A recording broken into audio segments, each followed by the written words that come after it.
একটা চিরন্তন সত্য কথা কি জানেন? সবসময় আপনি যাদের ভালো চাইবেন, যাদের জন্য ভালো কিছু করার চেষ্টা করবেন, তারাই উল্টো এসে আপনাকে নিয়ে হিংসা করা শুরু করে দিবে। আপনার কিভাবে ক্ষতি হয় ওটা ওনারা মনে প্রাণে চাইবে। এই জিনিসগুলা আমি খুব কাছ থেকেই ফেস করেছি। আমার খুব ঘনিষ্ঠ নিকট আত্মীয়দের কাছ থেকে। এদের মাথায় যে বুদ্ধি রয়েছে, এগুলো নরমাল মাথার বুদ্ধি না। ব্রিটিশদের মাথার বুদ্ধিকেও এরা হার মানাবে। আমার নিজেকে দিয়েই বলি, এরা এমন কিছু আত্মীয়স্বজন যারা কিনা প্রথমে খুব ক্লোজ হওয়ার চেষ্টা করবে। এমনভাবে মিশে যাবে যে মনে হবে আমার পরিবারের লোকজনও মনে হয় এদের থেকে আপন না।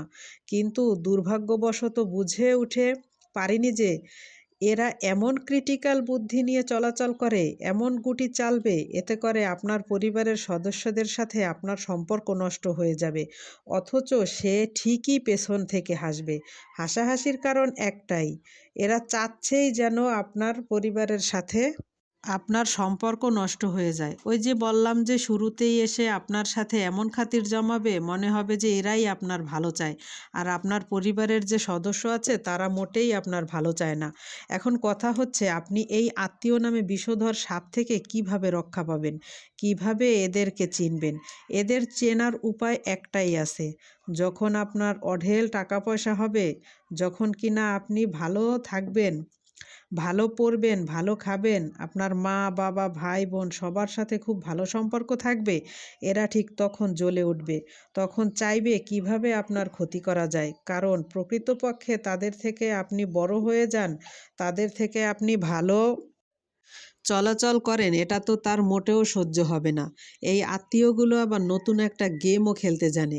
নিজেদের হাজার দোষ ওনারা ধামাচাপা দিয়ে থাকেন। যখনই দেখবেন আপনি একটু ভালো পজিশনে আছেন, তখনই আপনার করা ছোট্ট একটি দোষটাকে খুঁচিয়ে খুঁচিয়ে অনেক বড় করে ফেলে। আপনি হয়তো একটা সময় ওনাদের দোষগুলি স্কিপ করে দিয়েছেন।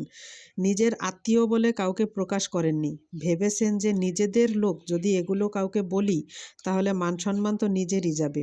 অথচ খোঁজ নিয়ে দেখবেন আপনার ছোটখাটো বিষয়গুলো অন্যান্য মানুষদের কাছে বলে আপনাকে ছোট করার চেষ্টা করছে ওনারা। সামনে এসে আপনাকে বাবা, মা, ভাই, বোন বলে কত কিছু সম্পর্ক পাতিয়ে ফেলবে।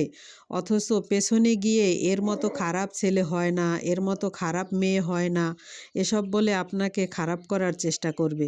নিজের প্রয়োজনে ঠিকই আপনাকে ব্যবহার করবে। অথচ আপনার প্রয়োজনে ওনাকে ডেকে দেখবেন, ঠিকই বলবে যে আমার এই সমস্যা, ওই সমস্যা, আমি আসতে পারবো না বা এই কাজটা করতে পারবো না, আমার দ্বারা এটা সম্ভব না। অথচ খেয়াল করে দেখবেন ওনার প্রয়োজনের সময় আপনাকে যত রকমের পাম মারা যায় ওভাবে ফুলিয়েই ওনার কাজ আপনাকে দিয়ে উদ্ধার করে দিয়েছেন।